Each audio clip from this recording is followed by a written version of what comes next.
The moment I heard the door crash open behind me, I knew my life was about to split cleanly in two before and after. I froze with the king's freshly polished ceremonial jacket still in my hands, the fabric half buttoned over my uniform, because I'd been trying it on just for a moment, just to imagine what it might feel like to belong anywhere. In this palace. Asterisk, but it wasn't a guard or a maid who had barged in. It was him, the Alpha King himself. For a breath, neither of us moved. His golden eyes sharp, commanding, used to obedience, widened as though he'd been hit straight in the chest. I scrambled to take the jacket off, mortified, but my fingers slipped, and the polished silver buttons clattered to the marble floor. Asterisk, I, your majesty, can explain.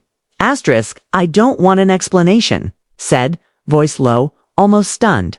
I want to know why no one told me we had a maid who looks at me like she's terrified and about to vanish. Asterisk, because I usually was invisible. That was the point. I kept my head down, did the work no one else wanted, and stayed as far from the king as possible. A servant like me had no business near a man who carried entire kingdoms in his shadow. Asterisk, I bowed so hard my ribs pressed into my thighs. I'm sorry, your majesty. I was only fixing a tear in the lining. I didn't mean asterisk. You didn't mean to steal it, he finished softly. I know. Asterisk, the gentleness in his tone startled me so much that I dared to lift my gaze. He was still staring, something conflicted flickering across his features.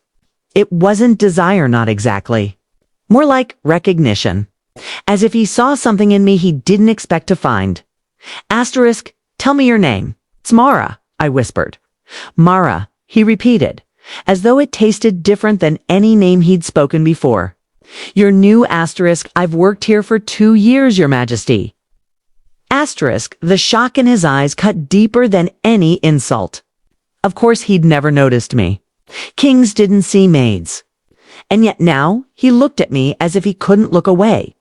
Asterisk, from that day forward, everything changed. Or maybe it would be more honest to say he changed. Every time I slipped through a corridor, he seemed to appear, offering a nod, a question. A moment that stretched just long enough to unsettle me. Asterisk, how do you manage the laundry room when the winter floods hit? Asterisk, are you getting enough breaks? Asterisk, have you always lived inside palace walls? Asterisk, they weren't the questions of a king. They were the questions of a man who wanted to understand something or someone he'd been blind to. Asterisk, the other staff noticed.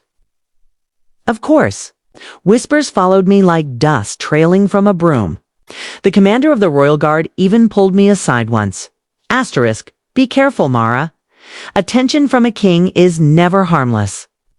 Asterisk, he didn't need to warn me. I already knew. I kept reminding myself of the rules, the hierarchy, the impossibility of whatever tension simmered between us. But then came the night everything spiraled beyond my control. Asterisk, a storm had knocked out half the palace lanterns, leaving the east wing dark and echoing. I was carrying blankets toward the guest quarters when the king stepped out from the shadows, rain dripping from his hair, his shirt clinging to him. Asterisk, you're working late. He murmured, asterisk, and you're wandering around unguarded. I shot back before I could swallow the words.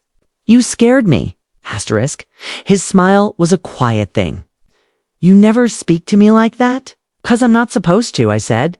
And if you didn't have to follow any rules, what would you say? Asterisk, I knew the right answer. Nothing, your majesty. But the truth clawed up my throat, that you make it very difficult to remember the lines I'm supposed to stay behind. Asterisk, the air between us tightened, stretched, filled with something unspoken but undeniable. He stepped closer, the stormlight catching in his eyes. Asterisk, Mara, tell me to stop. Asterisk, I couldn't. Not when his breath warmed my cheek, not when his fingers grazed mine, not when my heart thundered like it had waited years to be seen, but just as his lips brushed mine. Your majesty. Asterisk, we jerked apart. 2 guards sprinted toward him, breathless. There's been a breach. The council suspects a spy inside the palace. Asterisk, his expression shuddered instantly. Duty snapped back into place like armor. Search every wing. No one leaves. Asterisk, no one. Including the maids. including me. Asterisk, and that's when the whispering started again harsher, sharper. Asterisk, because when they listed the stolen items, the missing key, the tampered documents, every point led to one terrifying conclusion. They thought I was the spy. By the next morning, Palace hummed with suspicion. Doors slammed wherever I walked. People avoided my eyes. And worst of all, the king was gone. Not gone from the palace, but gone from me. No looks, no stolen moments. No quiet questions, asterisk, just distance. Cold, necessary, crushing distance. Asterisk, it shouldn't have hurt. Kings didn't owe anything to invisible maids. Asterisk. But every step he took away from me felt like a bruise forming under my ribs. Asterisk on the third night of interrogations. Something in me cracked. I fled to the old supply wing abandoned. Dusty, safe enough to cry without witnesses, or so I thought. I knew I'd find you here, came his voice. Low and rough. Asterisk, I turned, wiping my eyes. I didn't do any of it. Asterisk, I know. Asterisk, the certainty in his tone buckled my knees. He stepped closer, jaw tight with fury, not at me. But at the situation, asterisk, they framed you because you're the one person no one would defend, he said. Someone thought you'd be easy to erase. Asterisk, then why did you stay away? I whispered, asterisk, his breath shuddered out. Because caring for you makes you a target. And caring for you is already the most reckless thing I've ever done. Asterisk, the words rooted me to the floor. Then what now? Asterisk, he reached into his coat and pulled out a small, torn scrap of parchment. My name was written on it, my handwriting forged perfectly. It was the last piece of evidence that had been used against me. Asterisk, I found who wrote this, he said, tracked the ink, compared the pressure marks, followed their steps. They tried to bury it deep. Asterisk. My heart hammered. Who, asterisk, he looked straight into my eyes. My own council member. The one who wants absolute control. Asterisk, the realization struck like lightning. A coup in the making. Asterisk, before I could respond. A crash echoed down the hall. Boots, several pairs. Coming fast. Asterisk, his hand found mine instinctive, protective. Stay behind me. Asterisk, the confrontation was a blur of shouts, accusations, and fury. When the guards arrived behind the king, standing on his side, I realized the twist was deeper than betrayal. This was a man ready to risk his crown.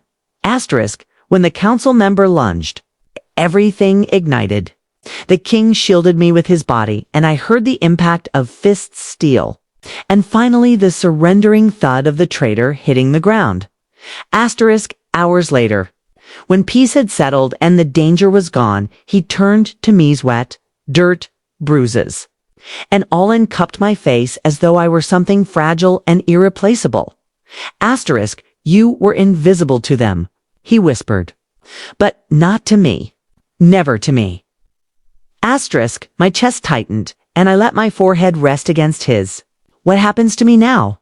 Asterisk, that depends, he said softly. Do you want to keep running from me? Or can I finally stop pretending I don't feel what I feel? Asterisk, I didn't run. I didn't hide. I let the truth finally win. Asterisk, his kiss was steady, warm, everything slow-burn tension had been begging for. It tasted like storm-wet air and relief and something that felt dangerously close to home. Asterisk, when he pulled back. He threaded our fingers together. Stay, he murmured. Not as a maid. Not as a shadow. As the person I nearly lost before I ever had the chance to love. The word hung in the air, love, raw and unguarded. And for the first time in my life, I felt seen. Fully, deeply, irrevocably seen. I'm staying, I whispered. He smiled, quiet, wholehearted, the kind that softened the edges of the world. Asterisk, and in that moment, in the soft glow of dawn breaking over the palace, every shattered piece of my life fell gently, perfectly, into place.